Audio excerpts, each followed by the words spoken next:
We're live. Hi, folks. Welcome to Be Waste Wise. I'm Shweta Vindapani. I'm one of the community builders on Be Waste Wise. For today's webinar, this has been a two-part webinar series. We had the first one earlier this year. This is the second part where the team from Waste Dive are going to discuss policy updates for the waste industry in the US. The focus for today is going to be on recycling policy like EPR, packaging and recyclability labeling requirements. They're also going to be discussing the policy updates both at the state legislative developments as well as the federal discussions. We have Cole Rosengren, managing editor of Manufacturing Dive, Packaging Dive, and Waste Dive, and Megan Quinn, senior reporter at Waste Dive. Both Cole and Megan have moderated other webinars for us, so please head to our YouTube channel or head to the webinar section of our website, and you will find them there. Before I hand it over to Cole, I just wanted to tell everyone that at the moment, Be Waste Wise is running a fundraising campaign. We are just looking we are looking for 500 people who can support us with a one-time donation of just $20 each, which will help fund us for the next 1 year. I'm going to drop the donation link in chat. If you are able to donate $20 today, that would be great. But if you're unable to donate $20, it would really help us if you could share this fundraiser to someone else who would be able to support us. And coming back to the webinar, we will be taking questions throughout the hour. So please feel free to share your questions in Q&A, and we might have a large attendance. I can already see quite a big attendee list. So the attendance is going to be a lot of people. So please put your questions in Q&A because it might get lost in chat. So I'm going to drop the fundraiser link now, and over to you, Cole. All right. Well, thank you very much, Sweta, and thank you to Be Wastewise for hosting. As always, we always appreciate working with you. As Sweta said, we're going to be talking about state and federal recycling policy with largely through a waste dive lens, but also bring in some context from the packaging space. And to start us off, Megan, EPR is certainly a big focal point these days on packaging, but when it comes to 2026, not much has actually happened for EPR and packaging at the state level, but other EPR developments have happened outside of packaging. What can you tell us about that? Yeah, so thanks everyone for joining us. I love talking about EPR because in the United States, EPR for packaging is still quite new. So we'd seen in past years that we have 7 states now that have EPR for packaging. There was a couple years where we really thought like, oh, this is really gaining steam. This is going to get adopted in a lot of other places in the country. But that has really sort of been muted this year. But what's really kind of taking shape is some of these other extended producer responsibility bills. One really interesting one that got signed this year was in the state of Colorado, which was an EV battery EPR bill. The thing that was interesting about this is there's only one other state that I know of that has EPR for EV batteries, and Colorado is the only state so far that when they passed this bill decided, hey, we're going to include some recycled content mandates for specific battery components. This is really being driven a lot in the United States by this idea that the US has to shore up their domestic supply of critical minerals. And a big way that the bill architects kind of thought about this was, when we have EPR for these batteries, having these specific recycled content mandates of you have to account for the cobalt in your batteries, the lithium in your batteries. That's really new, and that's new that we're seeing in legislation and something that we might see in other types of bills down the line. So we'll see how that goes. But right now, Colorado is kind of a front runner on that. Another thing that's really interesting was we just saw the first state in the US pass an extended producer responsibility law for vapes. We don't have that in the US, but vapes and e-cigarettes are like a huge environmental problem here and around the world. It's a huge litter problem and it's a huge fire problem in a lot of recycling facilities. So Maine passed an EPR law for vapes. However, it's the first one. Maine really is leading on this. However, there's some concerns with this bill passing where because the infrastructure is not really set up for recycling vapes anywhere in the country. Like there are some places that do it, but it's very rare. Um, there's some questions of like, okay, how is this program going to work? Another really interesting thing about this main bill is that it has kind of a bounty attached to it. So the idea would be if you use a vape pen, you would be able to get $2 back by returning it as a way to sort of get people to return these safely instead of putting them in their trash. So it's super interesting, and I'm really curious to see how it's going to be implemented and if we're going to see more states adopt similar laws. Definitely interesting. And I feel like I see the vapes all over the place as litter on the ground Yeah. lately. There's a lot of them. I know on both the topics we discussed here, we saw some support from traditional recyclers and trade groups, in part because of safety concerns, right? These different types of batteries as well as vapes, they're not meant to be coming to MRFs, but they are ending up there. We heard about this last week at a conference we both attended in Washington, D.C., the Waste Leadership Summit. Talk a bit more, if you could, please, about the safety concern with batteries and vapes and all these other things. Why are recyclers really talking about this? Yeah, this is a great point because we are seeing just more and more and more fires at recycling facilities related to battery containing products, lithium-ion batteries specifically, but other types of batteries too, because there's just batteries in everything. And consumers kind of either just don't know what to do with these materials, or they think they're doing the right thing by putting them in there. Yeah, as Cole mentioned, we were both at a conference last week where we just heard story after story after story of these like very like continuous fires happening at these facilities that have, been investing in a lot more safety things, a lot more processes to try to get these batteries from not getting too far into their facilities. But a big theme we heard at this conference was that, we need better ways to actually just keep these batteries out of the MRFs to begin with.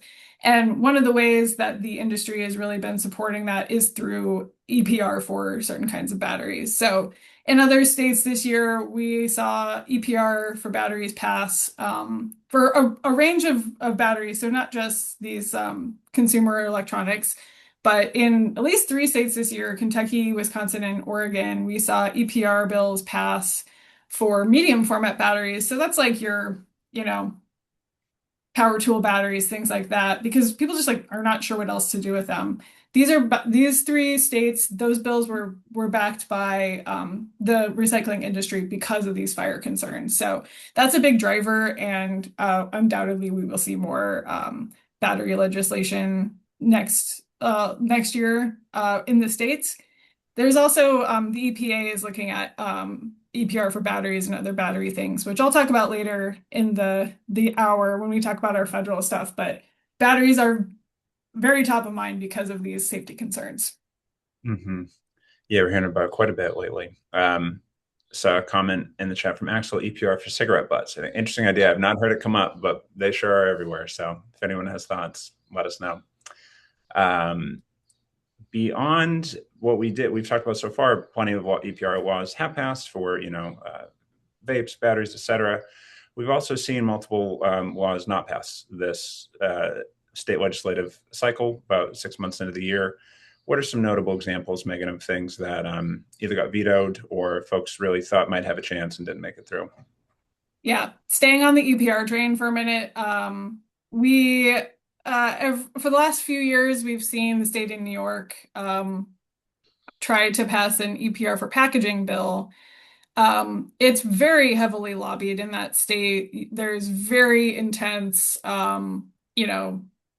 scrutiny on this bill from a lot of different stakeholders. And it just didn't have the momentum again to really make it through. In years past, it's at least passed like one chamber, but it didn't even make it up to a vote this year. There's a lot of money involved in lobbying in that state. So we really have like these environmental groups versus some of these business interests really like duking it out.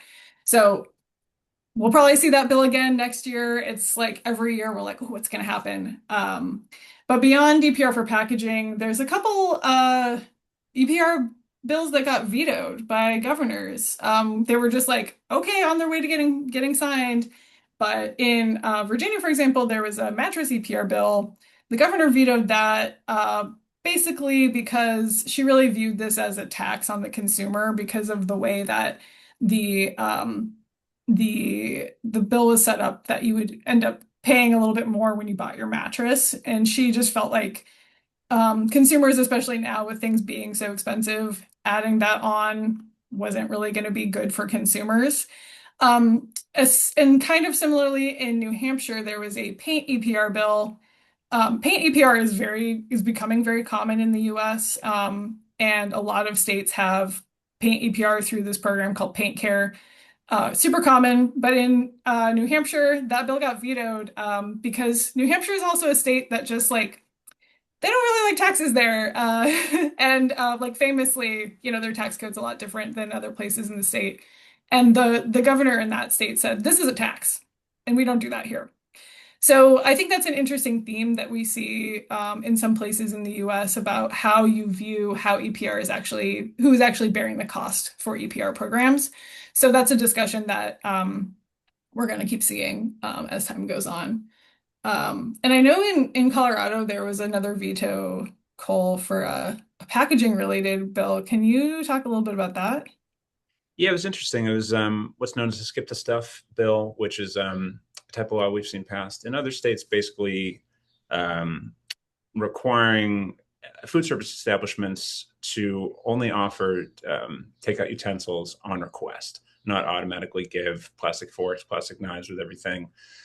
And the governor of Colorado, he's been busy vetoing a lot of stuff this year, and this was one of them. I don't think there was it was more of a kind of a philosophical argument than any real cost concerns. But it is interesting. Every state has their unique kind of political factors involved in why bills do or don't get move forward. Right? We know in New York they took them longer to pass their state budget than it had in over a decade, I believe, and that they just ran out of time in part to pass the EPR bill. And then in New Hampshire, the governor's up for re-election this year, so that's always a factor. But it's interesting to see kind of what stalls or doesn't let these bills move forward. So as we've talked, there's a lot of the state legislative session is done this year. Many states have wrapped up. Some are still working though, right? Some have full year sessions, or some have deadlines later in the year. One I'll plug because I live there is Massachusetts, where our session doesn't actually end until the end of July, and it's possible we could see EPR for paint come through. There's talk of a plastic bag ban. Their EPR for packaging has been quite contentious. There was a whole state commission formed to study the issue, and their suggestion was to further study the issue. But there was a proposal to do that, to have an EPR needs assessment here in Massachusetts for packaging. But that's being opposed currently by the waste and recycling industry and others. So we'll see if that moves forward here. But beyond Mass and maybe some others that we'd see later in the year, Megan, California is always the big one we watch over the summer. And what's still going on in California this year?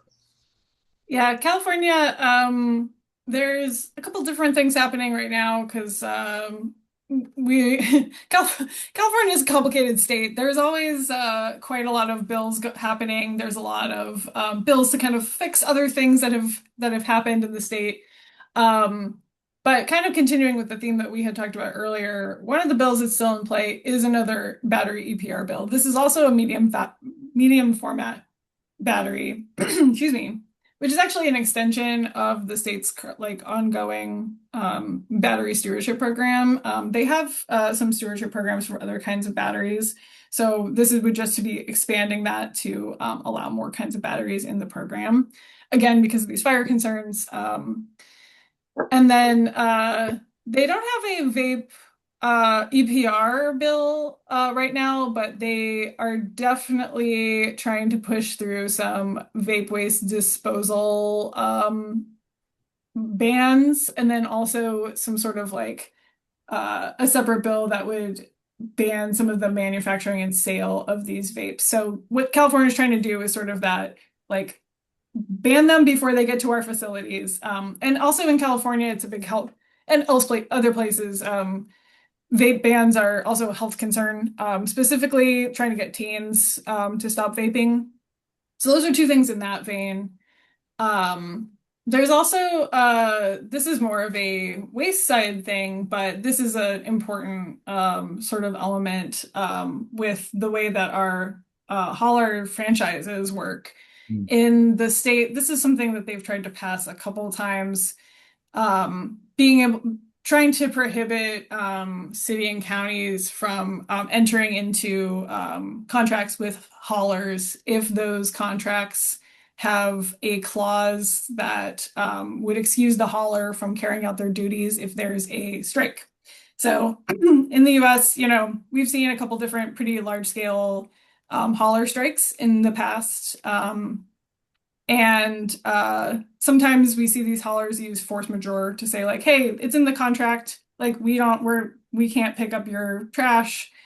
And California is like, hey, we still need someone to provide these services. And the costs are kind of falling on these municipalities. So it'll be interesting to see if this moves. Last year it didn't quite, or the year before maybe it didn't quite move, but I know both Cole and then our colleague Jacob Wallace have written about labor and labor disputes quite extensively. So definitely encourage you guys to check out their reporting on that as well. So, and also I meant to make a plug here since we've talked so much about bills already that Waste Dive has a state bill tracker. So we have one page where we try to keep track of all of these things that are going on in the states, and we update that as often as we can. And that link's already in the channel, but I'm going to put it in again just so we have it top of mind. But and we're also I'm always soliciting for bills that I might have missed. So if your state legislature, if you're in the US, is still going and there's waste and recycling bills, specifically recycling bills that have passed one of the chambers and I don't know about it or I haven't put it on here, let me know. Yeah, we're always glad to hear it. Specifically in that tracker, we're looking at bills that have passed, one chamber, made it to the governor. We know there's so many, hundreds, possibly even thousands of recycling related bills get introduced every year. We can't track them all, but we try to track the ones that have some legs to them. We're a small team. 2/3 of us are literally on this call right now. So Yeah. So we appreciate any I'm help. sitting on the Encella chair. Do you hear that? Oh, I think we may have someone. sorry, was there a question? Maybe Nope. not. Okay. Well, if folks have questions, please feel free to use the Q&A feature. Also in California, there's a couple things brewing on the packaging side, which are of interest.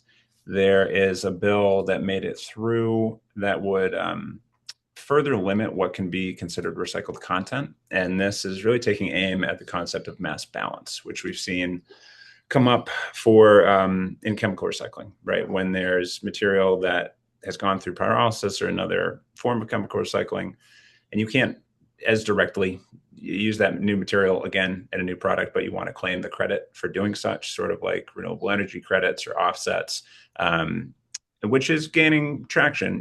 We've seen mass balance claims used in different types of packaging over the years, and it also is not just a packaging concept; it's used in other agricultural applications as well. But it's contentious, especially when plenty of folks are not pleased with chemical recycling. And so there's a bill in California that could restrict that and not allow you to claim recycled content if it was from one of those systems. And then it's also interesting, there's quite a bit of discussion about compostable packaging still going on in California.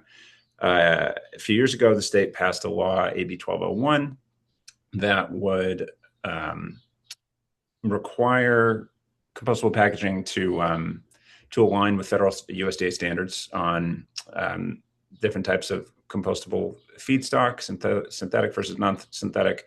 That issue is still playing out both at the state and federal level and won't be solved in this current legislative session, but it spurred even more conversation about compostables in California. And so two bills are also still pending that are opposed by the compostable packaging trade group, the main one, BPI, but one would limit the types of plastic you can have in compostable packaging, which could have an effect on certain types of bioplastics.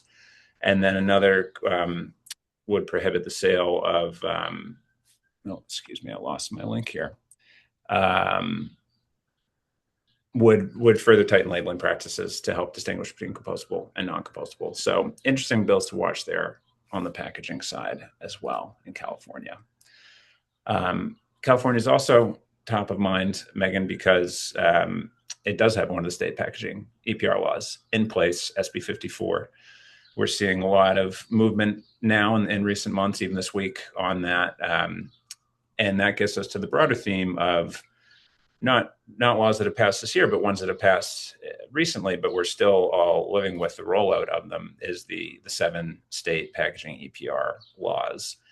What should folks be watching this summer on packaging EPR implementation in the US? Yeah, so much. Yes, 7 states have packaging EPR. There are various states of implementing it. California currently is rolling out part of their program plan, so getting some details about how these things are going to work in the state. That just happened. I will say for a lot of this implementation stuff, specifically in California, Packaging Dive does a great job of keeping track of this, specifically our colleague Mariah Rochelle. So yeah, her coverage of everything related to SB 54, I would definitely recommend you check out her work on that. And part of what's very interesting about California is, I mean, it's a huge state. It has very complex, requirements. And folks are also kind of hoping that maybe some of these SB 54 EPR elements will end up driving markets, specifically for some of these like hard to recycle materials, flexible packaging. And also because in the United States right now, PET markets are real bad. Markets are not great, and California has been hit pretty hard. Some of the PET reclaimers in the state have closed, so it's not exactly related to SB 54, but it's one of those things where because this law is in place now, there's a lot of scrutiny over, hey, will this be able to maybe drive some of these markets and help some of these plastics reclaimers and other recyclers sort of recover. So it's a little bit of a tangent, but something I'll talk about a little bit later as well related to commodities. In Oregon, Oregon's the furthest along. They're implemented. They started their program last year. They're doing it. An interesting thing about what's happening in Oregon right now is some of their conversations about responsible end markets. Responsible end markets are a theme of almost every EPR for packaging program in the US, except for, I believe, Maine.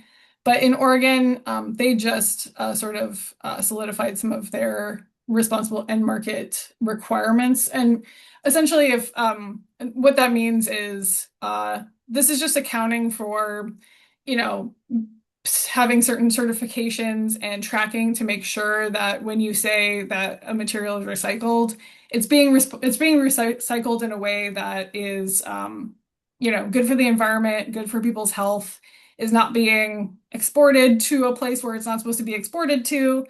So there's been a lot of conversations about what that might look like in Oregon. And more broadly, something that Circular Action Alliance and some other, which is the PRO in Oregon and other states, as well as some other organizations and stakeholders, are trying to create a version of that would be on a more federal level. Because what happens with these EPR programs in the states is there's 7 kind of different programs. So any opportunity to harmonize certain aspects of that is potentially of interest, though. Harmonization has its own challenges because each state has such different little quirks and elements to it.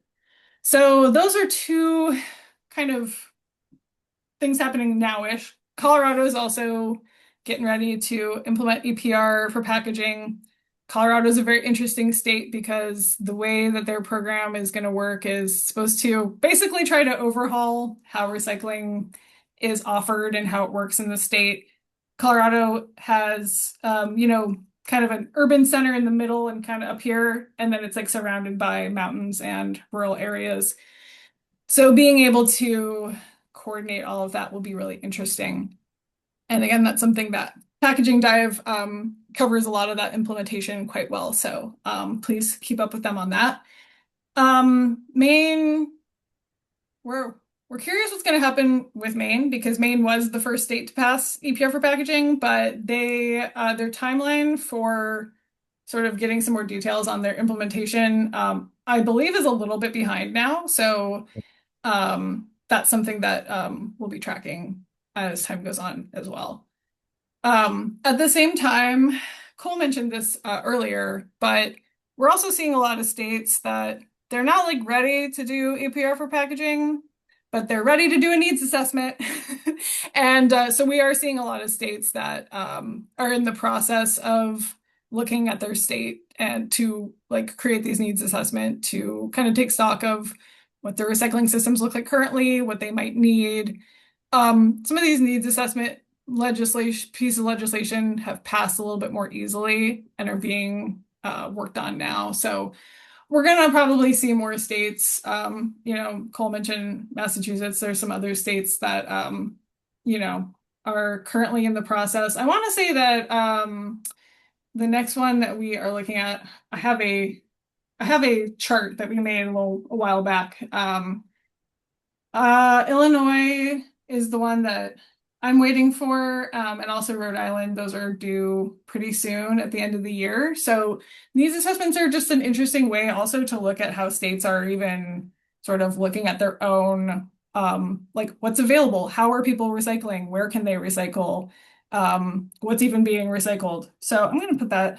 This is a story we wrote back in December, but a lot of the chart specifically is still active. So just a little resource there for following some of those needs assessment things. So I could talk about that all day, but I will leave it there. Yeah, thank you. No, it is interesting to see Hawaii is also on that list as well of Yes. states that are looking at this. And interestingly, New York State has continued to do needs assessments sort of in parallel to the legislative process, but does not have any bearing on the final outcome, of that law at this time. And as I mentioned, Massachusetts, we have seen some pushback, and we're noticing some trade groups are starting to get more concerned about needs assessments. They're viewing it as perhaps a slippery slope to a law passing in a future session, which we have seen happen before. Yeah. Yes. On to some of the questions we've received in the chat and the Q&A about harmonizing. I'm not aware of any current plans that would harmonize all of the existing EPR laws, but I do feel, and Megan, please add anything you have on this. We did see that kind of midway through this current crop of EPR laws, right? The first few that passed were very unique. Maine was designed for Maine, Oregon was designed for Oregon, California, but Minnesota, Maryland, and to some degree, Colorado were more similar, right? And that was in part because of engagement from Circular Action Alliance and some of the brands and trying to get a template, get on the same page. And that also relates to the other question, the Q&A, any kind of working group. I think the closest would be, the work that Circular Action Alliance is doing. There's also a group, the EPR Leadership Forum, which is largely comprised of many of the same CPG brands that are, we're initial members and backers of Circular Action Alliance. Recycling Partnership's been involved in this. So I think, yes, we're seeing quite a bit of interest at the brand level, the folks who actually have to pay at the end of the day, in trying to get more harmonized. But for some of the laws that have already passed, unless the state legislatures go back and change them, I don't anticipate we'll see all of them match right away. Yeah, I agree. I think that you start seeing a lot of the same stakeholders in the room for a lot of EPR discussions. So it kind of helps that right now there's kind of just one game in town for PRO in the United States, which is Circular Action Alliance, and because they work in so many states like that alone, I think that the knowledge base is somewhat centralized. But even so, yeah, there's every state kind of has its own flavor of stakeholder interest. So I think if you talk to a lot of stakeholder groups, they would be interested in maybe a little bit more harmonization, but how that would work, I think it's a hurdle for sure. It's hard. It's competing interests, right? Folks can understand the perspective of why the brands and others would want a similar framework they can comply with nationally, but the states want to serve their own local infrastructure needs and their own policy goals as well. So it's interesting to watch. Staying on state packaging EPR for a minute, the other big theme that's been playing out, not just this year, but what will possibly come to a head this year, is lawsuits challenging multiple state EPR laws, notably Oregon and California, for different reasons. And Megan, what can you tell us about where those legal actions stand right now? Yeah, so talk about competing stakeholder interests. There's a couple different lawsuits related to packaging EPR. One is in Oregon, which there's a couple different reasons why this is in court. One thing is the American Forest and Paper Association is part of this lawsuit. They've been pretty on the record over the years of not really being in support of EPR for packaging, because they're like, hey, paper's already like very recyclable. Like, you don't need to overcomplicate the system. And also, if you're from AFMPA on this call and you're like, hey, that's a gross oversimplification, just this is a broad. And again, like, this is something that Packaging Dive has done a great job of covering this. I'll put the story in the link, a link to the story in the chat, so you can get the actual nuances of this lawsuit. But essentially, it's a lot of folks are saying that some of these lawsuits are just kind of the first of many to come. There's a lot of problems with depending on who's involved in this. With how producer fees are collected, who should be involved, and who's compelled to be involved in EPR. So these are some themes that we're seeing across these lawsuits. I'll also in California, we're also seeing some of the folks that are involved in these EPR lawsuits are environmental groups that are saying, like, not enough is actually being done to protect the environment in these. So you get, producer groups that are saying, hey, this is like not quite fair to our association. Then you get on the other side, environmental groups who are saying that, there's still a huge plastic pollution problem, and that these laws are not quite getting at what needs to be done to actually improve those conditions. So again, quite oversimplified explanations of these two lawsuits, which are quite complex and are going to be ongoing. So so definitely follow our coverage for more, because these will be going on for quite some time. Yeah, plenty more to come. And I'll note the Oregon lawsuit, the original plaintiff there was the National Association of Wholesaler Distributors. Yes. And that one is heading to trial potentially this summer. So we'll see where that goes, whereas the suit in California was just filed this month, so earlier in the process. We do have one question in the Q&A, Megan, and I'll kind of take this more broadly. Once some of these take-back programs and or possibly EPR programs are passed, have we seen any trends in education or in how folks are informed? I would think a true EPR program would be a little easier in that the producers are on the hook and there is an incentive. Sometimes even the fees that are collected are going to go to education, but for more of a voluntary take-back program or an EPR light type of program could be different. I don't know if you have any thoughts on that offhand. Yeah, thanks, Stacey. This is a great point, because if you put in all the effort to make a program and then like people don't know about it, it doesn't quite work very well. And we do see, once you look at the it's either written in some of these EPR laws themselves or in the implementation process, that producers are required to not only pay for education programs, but also help stand those education programs up. That's a really big deal in general for any program. But we see that also with not just EPR for packaging, but EPR for other things. In the battery bills that have passed in the past year, education requirements are written into most of those bills. The paint care programs, education requirements are written into the bills themselves. So this is something that, like, if you're a producer, you will be seeing that this is a requirement for you. Though I think this brings up a good question of, like, okay, it's a requirement. How is that implemented? So in Oregon, for example, with EPR for packaging right now, there's a lot of programs going on because there was quite an overhaul of like what can go in the bin. So if you're a person like living in certain parts of Oregon, like how you recycle has changed. So Oregon's really doing a lot to really try to drive home those changes. And I bring up Oregon as an example just because they are a little further along in the EPR process. So you can see some of the programs that they've done and doing them in languages that people speak in their communities, things like that.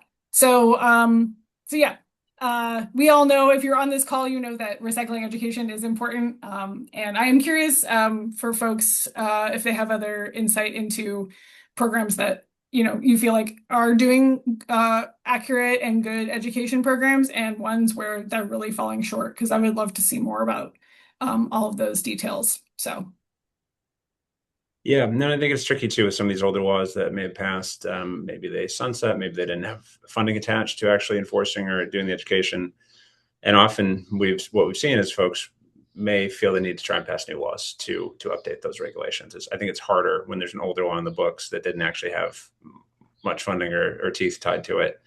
It can be hard to make those work. But I know groups such as the Product Stewardship Institute track best practices on EPR laws around the country, and there's plenty of folks who would have thoughts on kind of what to do about maybe an older law. We've seen it here in Massachusetts too, some older EPR laws for certain niche categories have kind of just quietly faded away with no real fanfare or discussion about what to do with them, Yeah. And I'll say I live in Washington, D.C., which has pretty good battery recycling program. I was at a conference like a couple days ago where someone from DC government was talking about their education efforts for battery recycling, and I was learning things. And I like work in this industry. I care about battery recycling. I live in DC. And I was like, oh, there's more drop-off locations? I didn't know about that.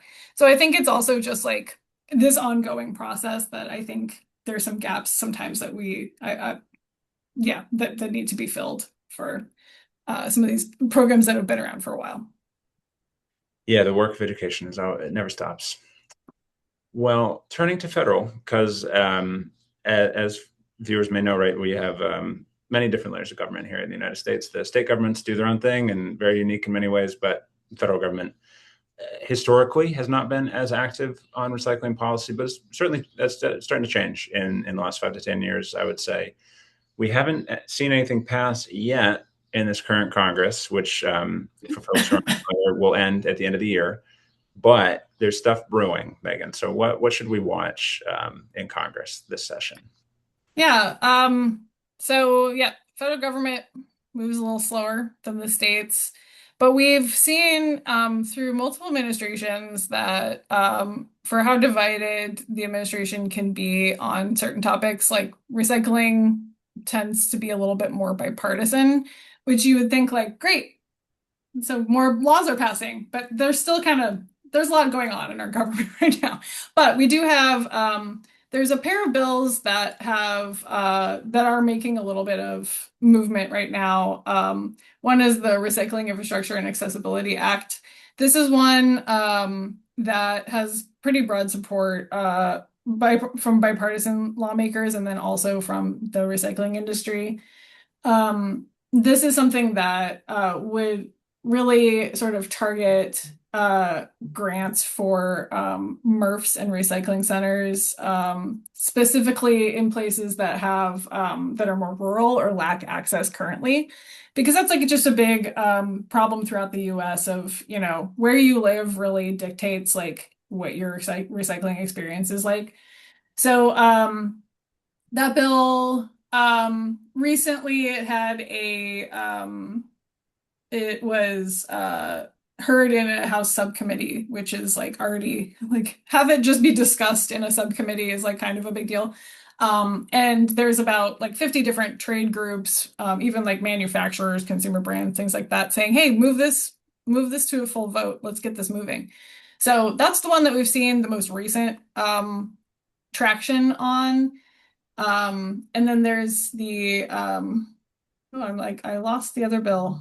There's a one that goes alongside with that, which is a bill that would the Recycling and Composting Accountability Act. So This one would ask the EPA to do a more formal accounting of getting more recycling related data.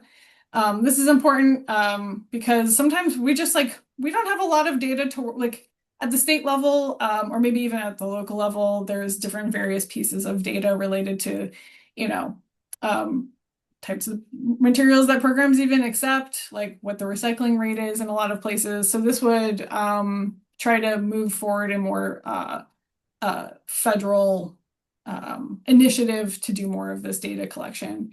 So that one hasn't moved as much, but it's one that has had quite a bit of support in the past. And those two bills kind of tend to be side by side just because they are somewhat complementary, and the lawmakers involved in them work pretty closely on other recycling related initiatives. So those are the two that we're always kind of like keeping an eye on as being like our best bets for getting passed. But there's other federal bills related to recycling that are in the works. I'm gonna just drop again. Oh no, it's already in here. The link that was just posted has our full tracker of what we're tracking at the federal level. So we have that. There's also a couple, it's just kind of an interesting theme of federal bills that kind of touch on chemical recycling. In the US, at the state level, about half of our states have some kind of law that classifies chemical recycling or advanced recycling as a manufacturing process rather than a waste management process. Excuse me. This is widely seen as being just a way for a lot of these facilities to be able to do permitting differently. So depending on who you are in the industry, this is just kind of either a this is a good permit decision, or a lot of environmental groups feel like these types of laws kind of help these companies circumvent environmental, like air and water quality permitting laws. So depending on who you are, these can be a little divisive, but they've passed in a lot of states. So now we're seeing at the federal level, it's not the exact same type of law, but sorry that I keep missing where I'll put the link in the chat to this bill, but there's sort of a somewhat similar version at the federal level that has been introduced. It hasn't really moved, but the fact that it's being talked about at the federal level like this, and is part of a bill that was introduced is notable just because I think this is part of just a wider trend in the US of the administration being more receptive to chemical recycling as an economic driver.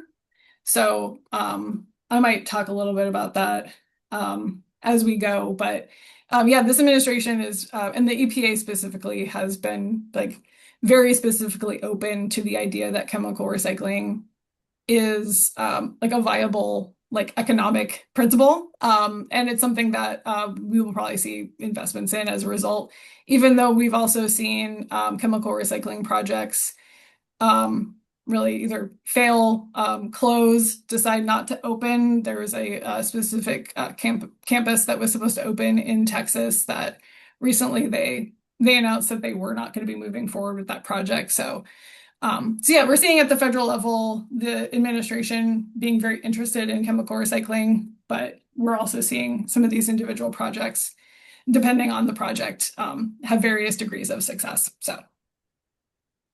Yeah, it's a complicated picture on chemical recycling. Well, it'll be a few years till I think that fully plays itself out, in part driven by some of these EPR laws and questions about how can you reach certain recyclability and recycled content targets for flexible packaging and film packaging, especially in California, and what role will chemical recycling play there. And yeah, it'll be definitely interesting to see if either the bills you mentioned at the top move forward. They have both gotten very close before. The two of them were even in a larger omnibus budget package, I believe in late 2024, that almost passed, and then at the last minute was part of a I'm trying to think how to describe this. Elon Musk, when he had more sway in the federal government, came out against many of the policies in that package, not these specifically, but just about anything that wasn't budget related got stripped from that package. So these bills were days away from actually making it through in December 2024, but had to start over in the new session, and we'll see where they land this time. And I know, more people would be glad to see more data. The EPA is quite delayed on its national recycling data, and even what they did used to provide was more of kind of a model, more of an estimate. It was not bottom-up data. The latest federal recycling data we have is about 2018, and we saw no movement on that in the prior administration, and have not heard much discussion about it in this administration yet either. Also on the federal level, Megan, kind of talking about stuff that's already passed but is still playing out. Under the Biden administration, we saw a major infrastructure law pass with funding for recycling that has been administered by the EPA, but there's still more to come, and that is actually still active. What should folks know about that funding? Yeah, there's two types of grant funding that the recycling industry is specifically interested in. One is the Swiffer grants for infrastructure related projects, and then one is I've actually never heard anyone say this out loud. I don't know if people call it REO. It's a recycling education grants. And we just had a Waste Dive contributor write a great story about how some of these state groups are using these federal EPA recycling education grants for things like organics programs, a lot of education programs. So put that link in the chat because it kind of gives you a good snapshot of sort of how these different rounds of funding are being used. And I was at a conference in Maryland a couple weeks ago, and there was a few people at that conference who were like busily like applying for new rounds of EPA funding. So we know that EPA is continuing to offer that funding because I saw with my own eyes somebody applying for it. So the Swiffer grants, I'm sorry, I don't have this in front of me, so I might have to follow up if people have specific questions about it. But the Swiffer grants are being offered still again. And I think we might still be waiting for the tribal recipients of the latest round of those grants as well. I need to check on that. But this is something that when the administration changed, there was a question of like, because the administration now stopped offering a lot of grant funding for different types of programs. So there was a real concern of like, oh, are we still going to be getting recycling infrastructure funding grants and education grants? And the answer is yes, that's still in process. So yeah, that's the latest on that. And I'll be checking in to see sort of what the next round is going to look like. Yeah, more to come. Whereas, as Megan said, other certain categories of grants have been affected. Stuff under environmental justice grants, others were pulled or have been contested in court. But we've seen even recently examples of folks challenging those determinations in court and sometimes winning. So some of the grant funding stuff is still rippling out, and more longstanding USDA grants for composting and things like that have still been active as far as we've seen. Another theme to watch on the federal level would be different types of packaging legislation that are happening. Not sure that any of these necessarily will move. They don't necessarily have the momentum yet of some of the others that Megan mentioned, but just a few to call out. Most notably would be the PAC Act. This is something that is heavily supported by packaging trade groups, and I'll put a link in the chat here. Just to make sure I put that right. Yes, this would try to standardize recyclability labeling guidelines at the national level. Right now, California has a law that it would eliminate the ability to use the chasing arrow symbol and set tighter requirements on what you can call recyclable and where, which technically only applies to California. And Oregon has a similar policy, but they're starting to have ripple effects around the country. And so some of the packaging trade groups want to see a national approach on this. This would not circumvent anything happening on EPR, but would hypothetically set a national approach in recyclability labeling. For folks who may be familiar with this, those standards right now are more voluntary at the national level. They're set by the Federal Trade Commission under what's known as the Green Guides, but the Green Guides have not been updated since 2009. Quite a bit has changed with recycling and recyclability since then. There's a sense that possibly they would be updated under the Biden administration. That did not happen, and we've not heard it come up as a priority so far in this administration. So that would be notable if that moved. And a few others that are brewing. There's been legislation that would formally authorize EPA's Safer Choice program, which is another voluntary labeling program intended initially for cleaning products and things like that. But under the prior administration, we did see new standards set for amount of recycled plastic in packaging and things along those lines. I'm not aware of any changes to that program under the EPA currently, but this is a bill that would authorize that. There's also talk about trying to get more funding for USDA's BioPreferred program, which would apply to bio-based plastics. And then there's, as usual, there's bills circulating about reducing toxics in food packaging, PFAS, phthalates, things of that nature. So more to come on that. And to a question in the chat, no, David, you do not miss a discussion of PFAS. Has not come up so far today. In our final little bit here, I'm just checking. We'll hit these last couple questions in a minute. Megan, anything else federally folks should know about before we get to answering some of these final questions? Perhaps EPA's work on batteries, among other topics. Yes. Yeah. I think the two big themes that I'm following, the kind of high level EPA and, administration things are, one, chemical recycling, which I think I said all I wanted to say about that at that time, but that is something I'm following. And then for batteries, the EPA is very specifically interested in battery research right now because of this fire safety situation. And also, we are seeing the EPA also put out guidance and potential guidance on battery recycling stuff. There is a battery framework document that the EPA is putting out just about current recycling practices. It's sort of like we were talking about earlier, to maybe start to try to standardize across the states how batteries are managed and recycled. I'll put a link to that story. And also, like, very interestingly, the EPA is very involved in learning about battery EPR, putting out basically wanting to create a sort of voluntary framework. Like, the EPA is not going to say, like, yes, we need battery EPR, but they're very involved they did a lot of listening tours, talking to a lot of recyclers, a lot of people in the battery recycling industry about challenges recycling batteries, how states with battery EPR are managing batteries, and just sort of like offering some more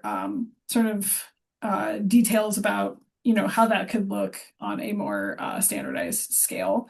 So, and that's interesting at the EP level, because we're also seeing not just the EPA, but like the Department of Energy and other agencies at the federal level be interested in battery recycling because, again, of that theme of critical minerals and trying to shore up domestic supplies of critical minerals. So we're not seeing the EPA say, like, oh, that's why we care about this, but it is part of a broader theme of, better maintenance and safety and collection, but also we're seeing the broader Trump administration just be interested in battery recycling for those critical minerals. So those are just kind of these like broad umbrella themes that when I see news come up with those sort of themes to it, I'm interested. So if that's something that people in the audience are tracking or are working on, I would love to hear more about that from y'all. So. I would second that. Yeah, the critical minerals conversation is definitely big right now at the federal level for, being billed as a national security issue, something we're starting to follow in manufacturing dev as well. So glad to hear from more from folks who are working in that space. We are almost done here. We'll hit a few more of the questions in the chat. We have a question from Colin about how do we see the expansion of these laws, especially up to California, moving throughout the country, referring to packaging EPR. We talked a bit, Megan, about how nothing passed this year, right? New York was the one folks were watching, nothing happened. It's possible some of these needs assessment policies could lead to laws in the future, but it does feel like momentum possibly has slowed a bit, maybe as folks are watching to see how implementation goes of some of the existing laws. Any thoughts on what that looks like in the next year or so? Yeah, I think we're gonna keep seeing EPR bills get introduced at the state level, but yeah, I think in general, I mean, just from talking to sources in the EPR space, I think now that we have states that are offering like day-to-day examples of what implementation looks like, that's something that is sort of trickling down to other states that maybe have been considering EPR laws in the past to say like, oh, okay, like how do we want to reflect some of those learnings in our legislative process?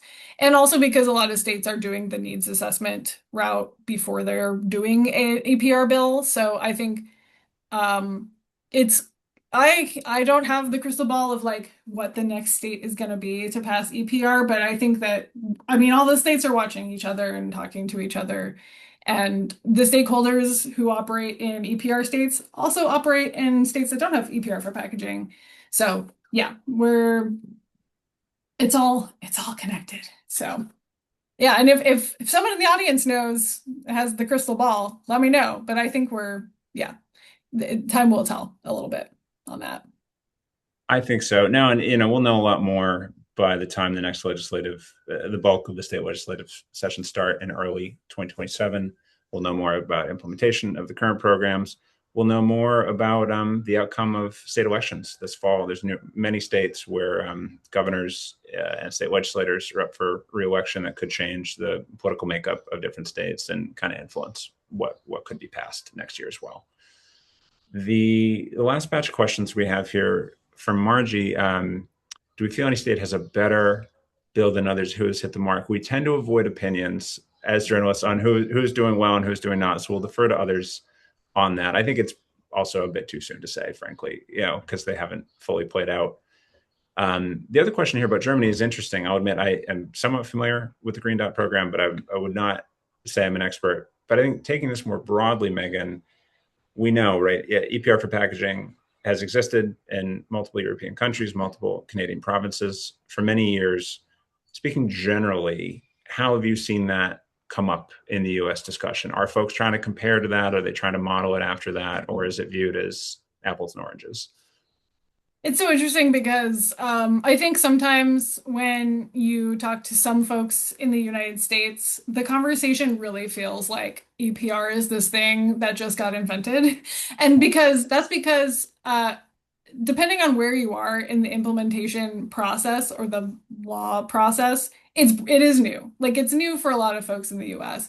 And like to this commenter's point, like EPR has existed in parts of the EU and Canada for quite a bit longer. So I think I know a couple of years ago there were some groups, I want to say in California and some other states, that were actually like visiting Canada and going to provinces in Canada and being like, what are y'all doing up here? Like, what does this look like for you?